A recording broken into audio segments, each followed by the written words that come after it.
বিষয় হচ্ছে পুলিশের সাবেক আইজিপি বেনজির আহমেদের দুবাই পুলিশ কর্তৃক গ্রেপ্তার প্রসঙ্গে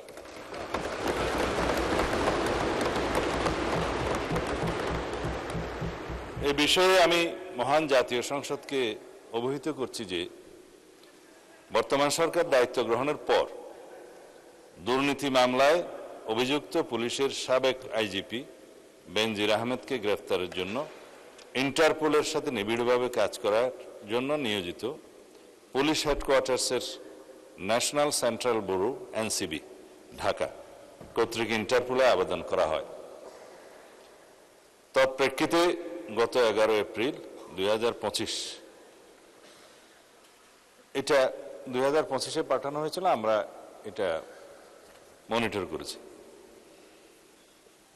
ইন্টারপোল 2025/12239 নম্বর ফাইল ও 5174/4 2025 কন্ট্রোল নম্বরের মাধ্যমে বেনজির আহমেদের প্রতি রেড নোটিশ জারি করে।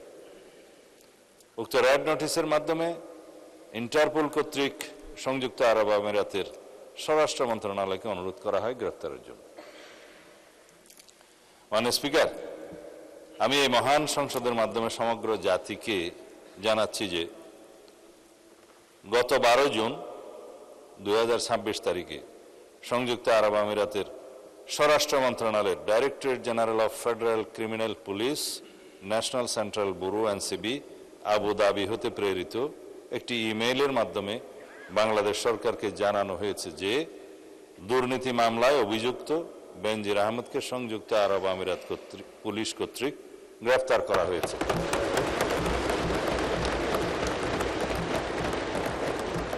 এবং তিনি বর্তমানে সেখানে আটক আছেন। মাননীয় স্পিকার, আমি এই মহান সংসদকে আরো অবহিত করছি যে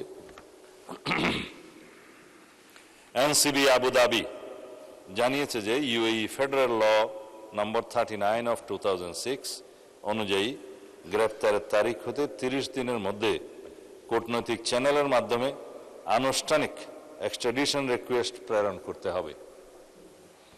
উল্লেখ্য, বেনজির আহমেদের বিরুদ্ধে দণ্ডবিধির 420, 467, 468, 471 and 109 সেকশন এবং 1947-এর দুর্নীতি প্রতিরোধ আইনের সেকশন 5/2, 26(2) এবং 27(1) এবং বাংলাদেশ পাসপোর্ট অর্ডার 1973-এর 11 ধারার মানে সেকশন 11-এর মামলা বিচারাধীন রয়েছে। উক্ত বিষয়ে এনসিবি ঢাকা ইন্টারপোল চ্যানেলের মাধ্যমে রেড নোটিশ প্রকাশ, আন্তর্জাতিক সমন্বয়, বিদেশি কর্তৃপক্ষের সাথে যোগাযোগ এবং গ্রেফতার পরবর্তী ফলো আপ কার্যক্রম সম্পন্ন করেছে। দুদক কর্তৃক প্রত্যার্পণের জন্য প্রয়োজনীয় মামলা, গ্রেফতারি পরোয়ানা ও তদন্ত সংক্রান্ত দলিলাদি প্রস্তুত, স্বরাষ্ট্র মন্ত্রণালয় কর্তৃক এক্সট্রাডিশন প্রপোজাল প্রস্তুত ও অনুমোদন এবং পররাষ্ট্র মন্ত্রণালয়ের মাধ্যমে ইউএই কর্তৃপক্ষের নিকট কূটনৈতিক চ্যানেলে আনুষ্ঠানিক এক্সট্রাডিশন রিকোয়েস্ট প্রেরণ করে এনসিবি আবু ধাবির সাথে সমন্বয়পূর্বক অতি দ্রুতই তাকে বাংলাদেশে নিয়ে আসা হবে। এটি বাংলাদেশ পুলিশের একটি ঐতিহাসিক সাফল্য। এর মাধ্যমে আমরা বিচারহীনতার সংস্কৃতি থেকে বের হয়ে আসতে সক্ষম হব ইনশাআল্লাহ। পাশাপাশি এর মাধ্যমে আমরা জাতিকে আশ্বস্ত করতে চাই যে অপরাধী যত শক্তিশালী হোক না কেন, আইনের ঊর্ধ্বে কেউ নয়। এটি দেশে আইনের শাসন প্রতিষ্ঠা এবং বাংলাদেশের ইতিহাসে মাইল ফলক হয়ে থাকবে। মাননীয় স্পিকার, আপনাকে ধন্যবাদ।